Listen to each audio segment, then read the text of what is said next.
Assalamualaikum warahmatullahi wabarakatuh. Waalaikumsalam warahmatullahi wabarakatuh. Selamat pagi semuanya. Pagi Bapak Gibran. Baik, di sini saya akan menyampaikan meneladani nama dan sifat Allah untuk kebaikan hidup. Baik. Pengertian al-asma dan al-husna. Al-asma dan al-husna dibentuk dari kata al-asma, bentuk jamak dari kata al-ism, memiliki arti nama, dan al-husna berarti yang terbaik atau indah. Dalam hal ini al-asma al-husna dapat diartikan sebagai nama-nama yang baik dan indah. Nama-nama tersebut menjadi salah satu bukti keagungan Allah Subhanahu wa taala, pengetahuan tentang sifatnya, dan al-asma al-husna terdapat pada Al-Quran dan As-Sunnah. Dua hal ini merupakan kesempurnaan mutlak sifat-sifat Allah Subhanahu wa taala. Dari segala kekurangannya, dengan memahaminya keimanan seseorang dapat meningkat. Daya keimanan seorang dapat ditentukan oleh pengetahuan tentang Tuhannya. Jadi, kenapa saya mengajarkan tentang al-asma dan al-husna ini? Karena kita ingin mencontohkan dari nama-nama Allah ini dan dipraktikkan di dalam kehidupan kita. Baik, selanjutnya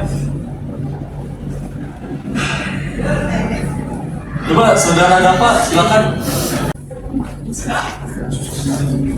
Berikut ini contoh ayat Al-Quran yang artinya, dan Allah memiliki al-asma al-husna, nama-nama yang terbaik, maka bermohonlah kepadanya dengan menyebut al-asma al-husna itu, dan tinggalkanlah orang-orang yang menyalahartikan nama-namanya. Mereka kelak akan mendapat balasan terhadap apa yang telah mereka kerjakan.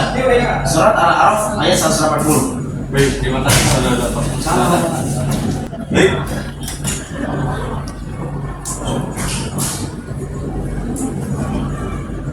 Baik, selanjutnya kita masuk mengenal Allah Subhanahu wa taala dengan mengetahui beberapa lafaz al-asma dan al-husna.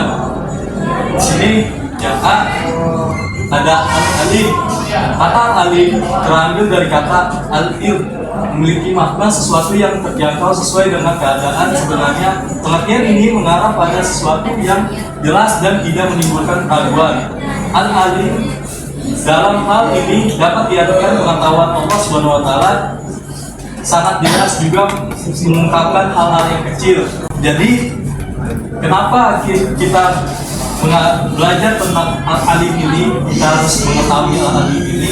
Karena sebagai penguat keimanan kita bahwasanya Allah itu mengetahui segala sesuatu apapun. Oke, selanjutnya yang B, Al-Qadir. Al-Qadir artinya Maha memberitahu. Al-Quran sebagai kalam Allah Subhanahu wa taala memberikan informasi, kisah, dan peristiwa orang-orang terdahulu. Melalui Al-Quran pula dapat diketahui bahwa peristiwa kiamat dan kehidupan akhirat diberikan gambaran informasi olehnya. Masih banyak lagi hal yang telah diinformasikan olehnya, baik yang tampak maupun yang tidak tampak. Dan kita sering kan lihat sejarah-sejarah Nabi tentang terdahulu. Nah, itu sebagai contoh untuk kita melihat dari situ, kita belajar dari situ agar kita tidak terjadi. Yang artinya, maka jika mereka telah beriman, bagaimana yang kamu imani, sungguh mereka telah mendapat petunjuk. Tetapi jika mereka berbalik, sungguhnya mereka berada dalam permusuhan denganmu. Maka Allah mencukupkan engkau Muhammad terhadap mereka dengan pertolongannya, dan Dia Maha mendengar, Maha mengetahui. Quran surat Al-Baqarah ayat 137. Baik, terima kasih banyak. Selanjutnya yang B ada Al-Basir. Al-Basir memiliki makna bahwa Allah Subhanahu wa taala Maha melihat segala sesuatu. Penglihatannya menjangkau segala sesuatu, bahkan yang lembut dan kecil sekalipun. Langit dan bumi dan seluruhnya alam semesta tidak luput dari penglihatannya. Allah Subhanahu wa taala seperti berikut ini dari pengertian. Artinya, silakan saudara Okta bisa tolong dibacakan. Yang artinya Maha Suci Allah yang telah memperjalankan hamba-hambanya yaitu Nabi Muhammad pada malam hari dari Masjidil Haram ke Masjidil Aqsa yang telah kami berkahi sekelilingnya, agar kami memperlihatkan kepadanya sebagian tanda-tanda kebesaran kami. Sesungguhnya Dia Maha mendengar, Maha melihat. Quran surat Al-Isra ayat 17. Baik, terima kasih saudara. Selanjutnya, di sini saya akan menyampaikan mewujudkan kebaikan hidup sesuai dengan nama dan sifat Allah. Seorang muslim harus memahami al-asma dan al-husna, karena di balik nama tersebut ada keutamaan yang bermanfaat agar diri menjadi lebih baik. Pemahaman tersebut diharapkan menumbuhkan nilai-nilai yang dapat diwujudkan pada perilaku sehari-hari, serta diharapkan dengan membaca al-asma dan al-husna setiap hari orang muslim akan lebih mengenal Allah Subhanahu wa taala melalui sifat-sifat dan nama-nama Allah Subhanahu wa taala yang terdapat dalam bacaan al-asma dan al-husna tersebut. Jadi kita akan selalu ingat atas kekuasaan Allah Subhanahu wa taala dengan mengikuti perintah-perintahnya, maka hidup akan terkondisikan dengan selalu beribadah dan mencari ridho Allah Subhanahu wa taala. Dengan mengenal Allah Subhanahu wa taala membuat seorang menjadi lebih mengetahui kekuasaan Allah, sehingga mempunyai rasa takut terhadap kepada Allah, terutama apabila melanggar perintahnya.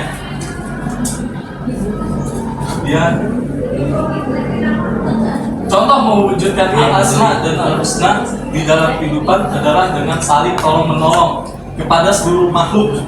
Perilaku atau tindakan ini sesuai dengan nama atau sifat Allah, yakni Ar-Rahman yang Maha Pengasih dan Ar-Rahim yang Maha Penyayang. Jadi kita sebagai seorang muslim harus mencontohkan nama Allah atau sifat Allah tersebut dengan cara mengasihi dan menyayangi antar makhluk, contohnya melalui tolong-menolong ini. Oke, selanjutnya ini macam-macam perilaku yang mencerminkan al-asma dan al-husna. Silakan saudara Jumaidi kalau membacakan. Itu yang macam-macam perilaku yang mencerminkan al-asma al-husna. Yang pertama, mewujudkan percaya diri atas ilmu yang diberikan oleh Allah Subhanahu wa taala untuk menjelaskan kebenaran. Kemudian yang kedua, tekun dalam belajar dan pada sesuatu yang dianggap baik oleh agama. Dan yang ketiga, ada berperilaku jujur dalam perkataan dan perbuatan dalam sehari-hari. Dan yang terakhir yaitu ada teliti dalam belajar, mengerjakan soal, dan dalam menjalankan aktivitas sehari-hari. Baik, terima kasih. Ya, simpulannya berikut ini beberapa contoh al-asma dan al-husna seperti yang tadi saya sampaikan. Ada alim terambil dari kata alim, memiliki makna sesuatu yang terjangkau, sesuatu dengan keadaan sebenarnya. Dan kemudian ada al-kabir, artinya maha memberitahu. Al-Quran sebagai kalam Allah memberikan informasi kisah dan peristiwa orang terdahulu. Contohnya seperti kisah-kisah para nabi ataupun peristiwa-peristiwa terdahulu. Kemudian ada al-sami, memiliki arti bahwa Allah Subhanahu wa taala maha mendengar suara apapun di alam semesta ini dapat terdengar olehnya. Jadi kita walaupun dimanapun itu, walaupun sekecil apapun itu akan terdengar oleh Allah. Kita tidak akan bisa sembunyi dari pendengaran Allah, dari pandangan Allah. Mendingan ada al-basir, memiliki makna bahwa Allah Subhanahu wa taala maha melihat segala sesuatu. Seperti yang sudah saya katakan sebelumnya, bahwa Allah bisa melihat apapun itu di alam semesta ini tanpa terkecuali. Kemudian macam-macam perilaku yang mencerminkan al-asma dan al-husna seperti yang sudah dibacakan oleh saudara kita Ahmad Jumaidi. A. Mewujudkan percaya diri atas ilmu yang diberikan oleh Allah Subhanahu wa taala untuk menjelaskan kebenaran. B. Tekun dalam belajar dan pada sesuatu yang dianggap baik oleh agama. C. Berperilaku jujur dalam perkataan dan perbuatan dalam hari-hari. Sebetulnya tidak hanya hal ini, tapi masih banyak yang lain lagi. Ini hanya segelintir contoh yang dapat kita ambil makna dari nama-nama Allah tersebut.